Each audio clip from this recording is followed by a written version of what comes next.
গল্প নিশির ডাক, সঞ্জীব চট্টোপাধ্যায়।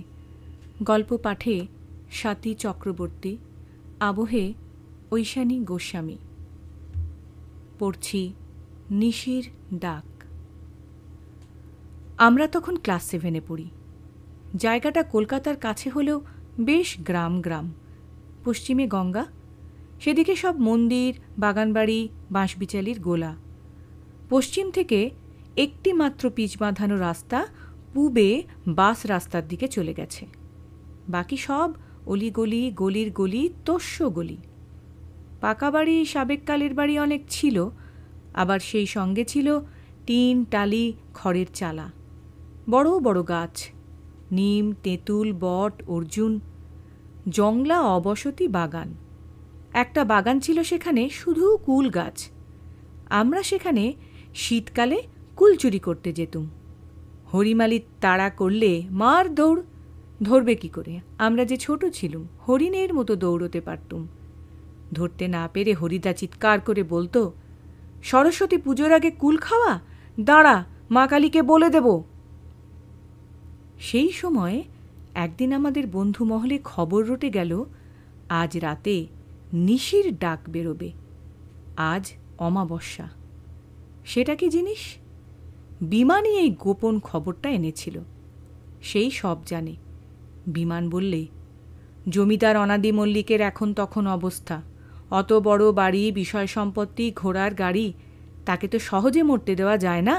ডাক্তার বদ্যি সব জবাব দিয়ে গেছেন। তাই এই শেষ চেষ্টা। অন্যের পরমায়ু কেড়ে নিয়ে তাকে বাঁচানো হবে। এক তান্ত্রিক এসেছেন পশুপতিনাথ পাহাড় থেকে। সারা গায়ে তেল সিঁদুর মেখে তিনি রাত 12টা থেকে 2টোর মধ্যে পথে বেরোবেন। হাতে থাকবে জল সমেত মুখ খোলা একটা ডাব। তিনি পল্লীবাসী সকলের নাম ধরে ডাকতে থাকবেন একে একে। প্রত্যেকের নাম 3 বার করে ডাকবেন। যেই কেউ সাড়া দেবে, অমনি ডাবের খোলার মুখটা টপ করে চাপা দিয়ে দেবেন। অমনি তার প্রাণ ওই ডাবের জলে আবদ্ধ হয়ে যাবে।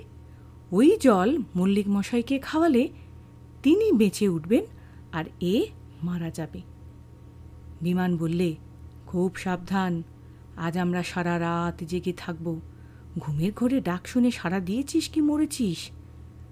পশুপতিনাথের তান্ত্রিক আমাদের নাম জানবে কি করে? এ পাড়ার লোকই জানিয়ে দেবে, লিস্ট ধরিয়ে দেবে। বাড়িতে এসে মাকে খুব চুপি চুপি কথাটা বললুম। বাবা খুব কড়া মানুষ, ভূত প্রেত তন্ত্র মন্ত্র মানেন না। শুধু বলবেন, অঙ্ক কষ, অঙ্ক, অঙ্কই জীবন, অঙ্কই ভগবান। আর ওই অঙ্কটাই তো আমি পারি না। তাই বাবাকে না বলে মাকে বললুম। তাছাড়া মায়ের চেয়ে বড় বন্ধু মানুষের আর কে আছে? মা খুব ভয় পেলেন। মায়ের ছেলেবেলায় এই রকম একটা ঘটনা ঘটেছিল। মা এইসব অলৌকিক ব্যাপার খুব বিশ্বাস করেন। সিঙ্গুরে একবার ভুলভুলাইয়া ভূত মাকে সারা রাত জঙ্গলে ঘুরিয়েছিল। 1/2 মাইল দূরে মায়ের বাড়ি। মা কিন্তু কিছুতেই পৌঁছতে পারলেন না। ভুল রাস্তায় সারা রাত চক্কর মারলেন। সব শুনে মা বললেন, আমরা তো জেগে থাকবই, তবে একজনকে নিয়েই আমার ভয়, সে তোর বাবা। যদি জানতে পারে সারা রাত লাঠি হাতে রাস্তার রকে বসে থাকবে। এলেই পিটিয়ে শেষ করে দেবে, তারপর যা হয় হবে। না জানানোই ভালো। সেখানেও ভয়, ঘুমের ঘোরে ডাক শুনে উত্তর দিয়ে দিলেই হয়ে গেল। আমি বললুম, বাবার পাশে আমি তো শুই, জেগেই থাকব। যদি দেখি উত্তর দিতে যাচ্ছেন, সঙ্গে সঙ্গে মুখ চেপে ধরব। আমাদের রাত জাগার সব পরিকল্পনা প্রস্তুত। বিকেলে বন্ধুদের সঙ্গে গঙ্গার ধারের বটতলায় বসে ওই একই আলোচনা হলো। সন্ধে হব হব বাড়ি ফিরে এলুম। চারপাশ এরই মধ্যে কেমন যেন থমথম করছে। কালীবাড়িতে অমাবস্যার রাতের পুজোর আয়োজন হচ্ছে দেখে এসেছি।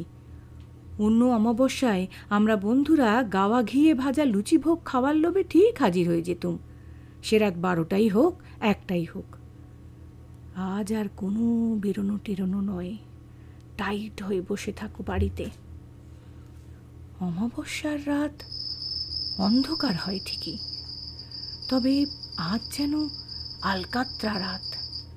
ঘরের জানলায় আকাশটা আটকে আছে, মনে হচ্ছে ওইখানেই শেষ, এরপরে আর কিছু নেই, মাথা ঠুকে যাচ্ছে। তারাগুলো যেন আগুনের মতো জ্বলছে ধকধক করে। রাস্তাতেও আজ যেন তেমন লোক চলাচল নেই। রাত 9টার আগেই সব যেন নিঝুম মেরে গেল। দোকানপাট বন্ধ, মিষ্টির দোকানের এই পিছনের দিকে ছ্যাঁচা বেড়ার দরজাটা খোলা। মাঠে আলু পড়েছে, মজা পুকুর, কচু গাছের ঝোপ। কালো কুকুরটা কড়ার চাঁচি খাবার লোভে সামনের থাবায় মুখ রেখে বসে আছে। এই সবই আমি দেখতে পাচ্ছি আমাদের রান্নাঘরের জানলায় বসে। রাত 10টার সময় মা বললেন, দেখছিস পলাশ, আজ এরই মধ্যে ঘুমে শরীর যেন ভারী হয়ে আসছে। তোর কিছু মনে হচ্ছে না? মনে হচ্ছে না আবার? ইতিহাস পড়ছিলুম, এমন ঢুল ধরল মাথাটা ঠাঁই করে দেওয়ালে ঠুকে গেল। তাই তো এই জানলায় এসে বসে আছি। বুঝতে পারছিস ব্যাপারটা? সারা পাড়াটাকে মন্ত্রের প্রভাবে আচ্ছন্ন করে দিচ্ছে আস্তে আস্তে। কিভাবে করে মা? আমি জানি। খুব একটা উঁচু জায়গায় উঠে বিশাল একটা ধুনুচিতে আগুন জ্বালিয়ে ধুনো দিতে থাকে। মানুষের শরীর ভারী হয়, ঘুম পায়, বেশ একটা সুখ সুখ লাগে। এই সুখের মধ্যে থেকেই একজন চলে যায়। এর হাত থেকে বাঁচার উপায় আমার জানা আছে, লঙ্কা পোড়া। দাঁড়া, চাটুতে কয়েকটা লঙ্কা পোড়াই, সব প্রভাব কেটে যাবে। কিছুক্ষণের মধ্যেই বাড়ি শুদ্ধ সবাই হাঁচি আর কাশিতে অস্থির। আমাদের পুষিটা একপাশে থুপসি মেরে ঘুমোচ্ছিল, ফিচফিচ করে হাঁচতে হাঁচতে উঠে বসল। অবাক হয়ে গেছে, রাত 10টার সময় এই আবার কি? বাবা বাইরের ঘর থেকে ছুটে এলেন। কি করছো কি তোমরা? এরপর লোকে যে থানায় ডায়েরি করবে আমাদের নামে। মা শুধু গম্ভীর মুখে একটা কথাই বললেন, যা করছি সবই জীবের মঙ্গলের জন্যে, এর চেয়ে অমঙ্গল আর কি হতে পারে বলে বাবা উদ্দাম কাশতে কাশতে পালিয়ে গেলেন। মন্দিরে অমাবস্যার রাতের পুজো শুরু হয়ে গেছে। কাঁসর, ঘণ্টা, জগঝম্পের শব্দ ভেসে আসছে। রাত 11টার সময় রোজ যেমন আমরা শুয়ে পড়ি, সেই রকমই শোয়া হলো। আলো টালো সব নিভে গেছে। এক বিছানায় বাবা আর আমি পাশাপাশি, আর এক বিছানায় মা। দোতলার ঘর, ঠিক নিচেই রাস্তা। গরমকাল, জানলা টানলা সব খোলা। বাবার শ্বাস প্রশ্বাস যেই বড় হলো, মশারির ভেতর থেকে ফিসফিস করে ডাকলেন মা, পলাশ। সব ঠিক আছে মা। বাবা পাশ ফিরলেন, আমরা দুজনেই চুপ করে গেলুম। মন্দিরের আরতি শেষ। রাত নিঝুম। কোথাও একটা কুকুরও আজ ডাকছে না, শুধু দেয়াল ঘড়ির ঠকাস ঠকাস শব্দ। ঠাং করে 1টা বাজল। ঘুমে চোখ জড়িয়ে আসছে, আর বোধহয় জেগে থাকতে পারলুম না। আমাকে সাবধান করে মা নিজেই ঘুমিয়ে পড়েছেন। জোরে জোরে নিঃশ্বাসের শব্দ পাচ্ছি। ভীষণ ভয় করছে আমার। রাত 1:30।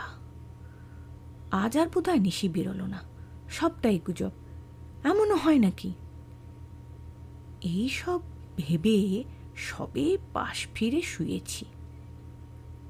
এমন সময় দূরে কোথাও চিং করে একটা শব্দ হলো। আমার কান খাড়া, বিছানায় আধশোয়া।